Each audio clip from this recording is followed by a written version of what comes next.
Welcome back, my Suba crew, and you're watching the Evil X channel. So last month I did make it to simple performance for my ethanol tune, and we did have some issues. I won't keep you in suspense. The Cobb Flex Fuel Sensor was not receiving enough voltage to measure the ethanol, so unfortunately we had to cut it short. I was so disappointed. Everything on this channel has pretty much been culminating up until that point to get this thing on flex fuel, but that's okay. We have it worked out now.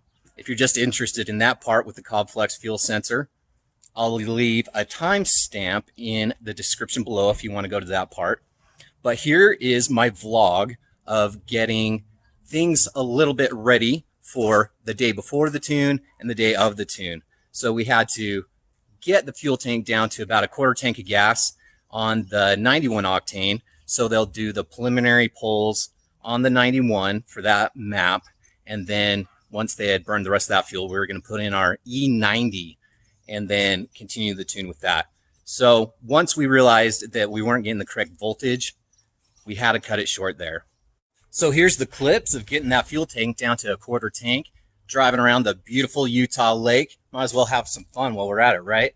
Also, we're going to change the oil that day before the tune. It's always good to have some fresh oil in there.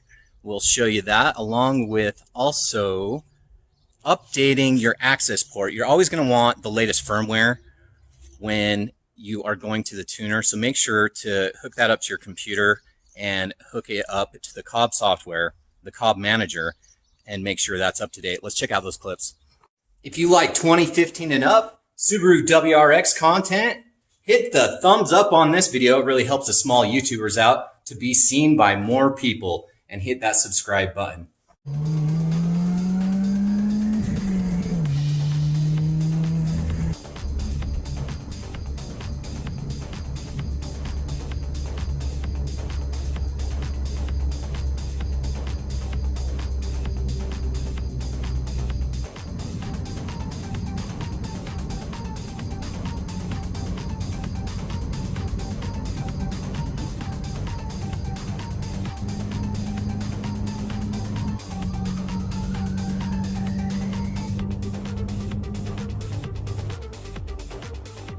"73 miles later."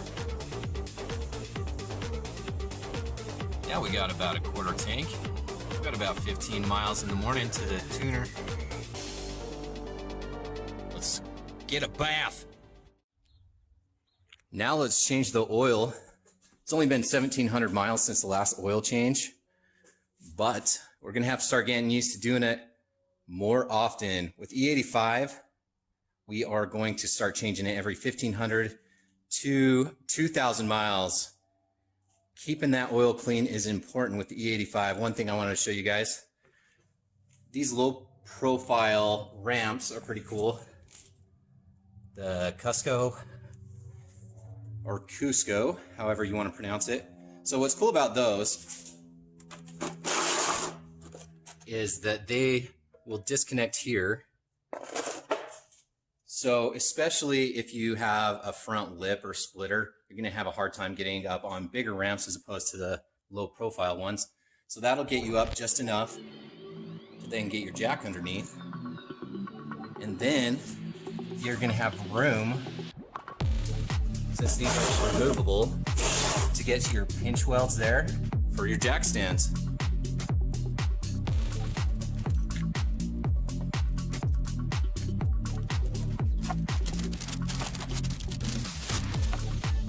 This is a Mishimoto F108 drain valve. Never have to loosen another drain plug with a wrench. Never have to buy another crush washer. These are awesome. Get one of these.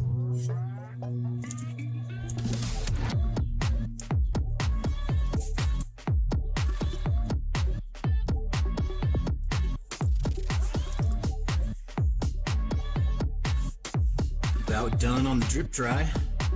Then it just closes like this. Push it back up on this lever. I've had this for years.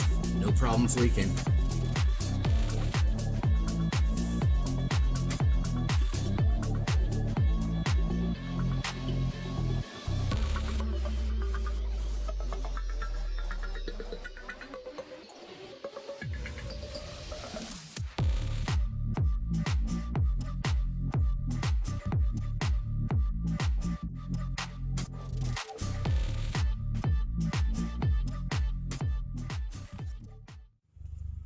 After you change your oil, I like to use the B trip odometer. Reset that.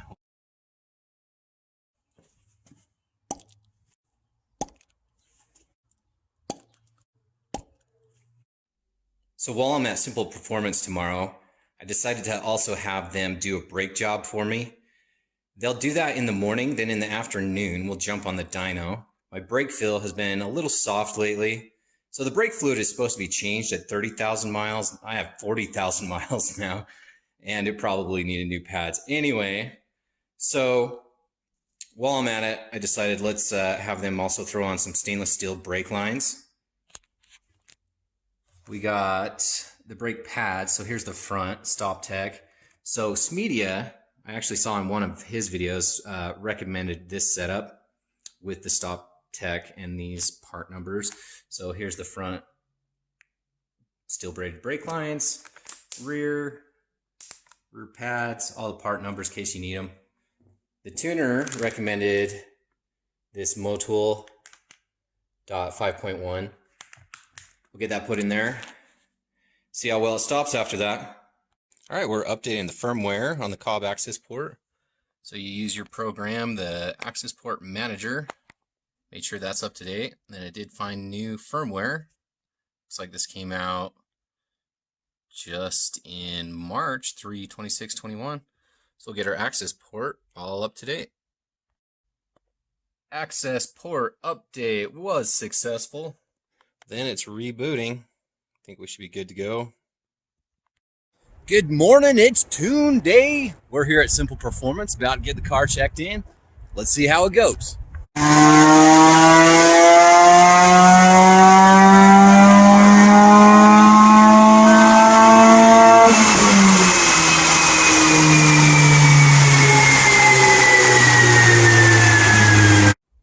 And then there were problems. So down here I have it set for TGV volts left. So that's what's going to power the flex fuel sensor. So you see here's our minimum and maximum. So with 91 octane, it is going to be running about 0.88 volts. Now here it's slightly shorting again because we're only reading 0.1 volts. So at that voltage, it's not going to be able to read the ethanol content.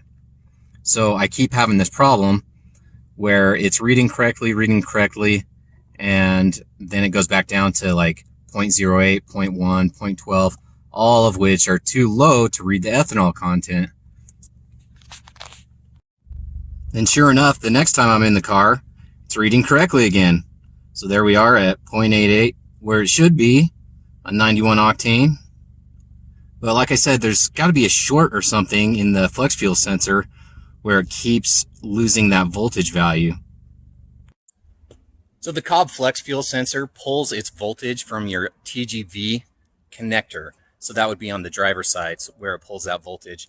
So typically the voltage reading you would see from that, and you can set a TGV voltage parameter on your access port to measure it. You are typically going to be reading, if you have 10% ethanol, which is in most gas pumps. So on the 91 around here, there's 10%. So the voltage you would expect to see on that would be 0.88 volts to 0.9 volts at around that 10% ethanol rating. And then as you have increased ethanol content, that voltage is going to go up. So the voltage range it reads from is 0.5 volts up into 4.5 volts. It might be 5 volts. So 0.5 to 4.5 or 5 volts. And we were reading 0.12 or 0.1.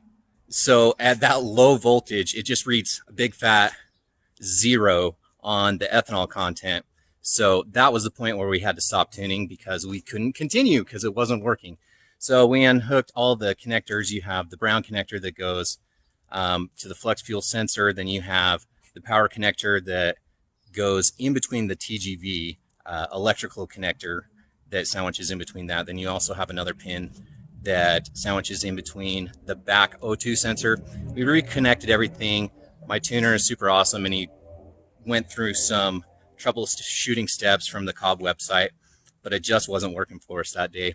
The following days, I played with it a little bit, and it appeared to be working. It jumped back up to 0.88 volts, where it should be on the 10% ethanol.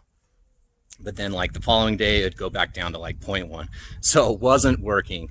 So I had to start emailing Cobb back and forth. They asked for, I figured they need a data log. So I did a log, and you can set the parameters of what it reads on those data logs. So I included the left TGV voltage and the raw ethanol content. So it was showing them that it wasn't reading any ethanol and that the voltage was too low. There's also a full diagnostic download you can do from your computer from the Access Port Manager software. They requested that as well. So there were several back and forth emails, and part of why it took so long is my fault. Part of it, I was checking my email every day, but somehow I missed one for like a week and a half. I'm like, why aren't they getting back to me? And they had, and I hadn't even seen the email. Anyway, so hats off to Cobb. They were super cool to work with, and they ended up letting me exchange the wiring harness. And then once they had that approved, they next dayed me a new wiring harness, and then I just shipped the old one back. So the new one's on, and it's reading correctly. So now it's got a solid 0.9 volts at 10% ethanol, and it was reading the ethanol content just as it should, just over 10%. So I got it rescheduled for a couple of weeks to go back to simple performance and get back on the dyno and continue the tune. So they got a good start on the tune. So there's a good base map that they've already got started, but I'm super stoked to get this finished. Okay, so this is not the base map they started to do for my Flex Fuel tune. One thing to point out, so this is a previous map, is that they have to activate the parameter for ethanol to even view it. So if you were to install your Flex Fuel kit and you were worried about the voltage ahead of time before you get it tuned, you can measure the TGV volts. So that is a available parameter. So now it is reading correctly. You want about 0.88 or to 0.9, somewhere real close to there, with 10% ethanol on regular pump gas. So if you were to go to the parameters, so say we wanted to change boost and look at ethanol. Again, this is a previous map before they had activated the parameter for ethanol. So as you see in the E's, there's nothing mentioning ethanol. So I'm going to switch over to the base map where they started my ethanol tune, and then I'll show you how you can read that once they have put that on your access port.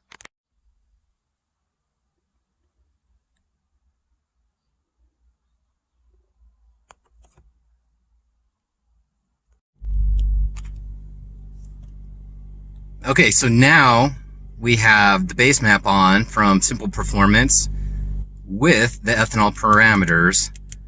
So we got this second feedback knock. Let's see if it'll let us change it to an ethanol related thingamadoo.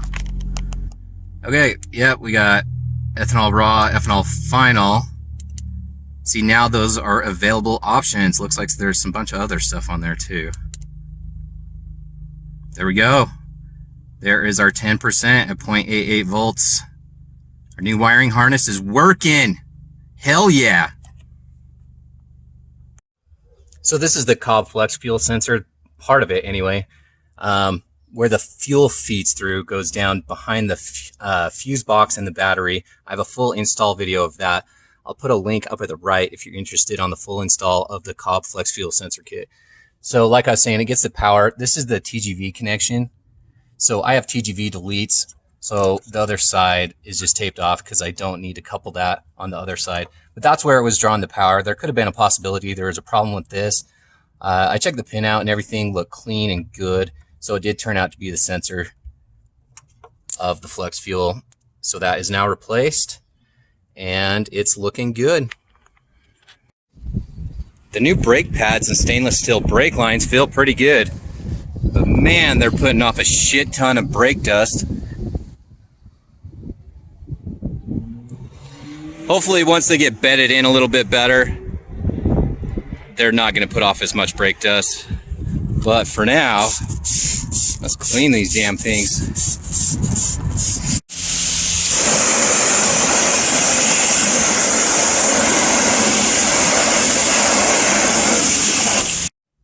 So with that Cobb Flex Fuel Sensor replaced, all of our numbers are looking great now. We got the tune rescheduled for June 8th, and I'm so freaking excited to finally get this thing on ethanol, see how much power we can make. Cobb was awesome to work with. Nothing against them. The part I got, who knows, maybe it was a return that was already broken and got sold to me, but they were super friendly to work with. They sent me a replacement. They're awesome. I bought plenty of stuff from them, plenty of downpipes, plenty of access ports. So it was just great that they were so easy to work with. And if you are having a similar issue, low voltage on that TGV driver side, TGV left, you may have a bad flex fuel sensor. I had heard that the V3, so that is the current version to my understanding. So that's the one I have, and it still had the problem.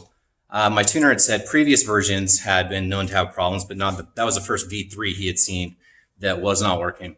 Anyway, replaced now. Super happy. If you like this sort of content, 2015 and up, Subaru WRX, browse through my channel and see if any of those videos interest you. Hit a thumbs up on this video. It really helps it be seen by more people. And subscribe. Until next time, I'm out.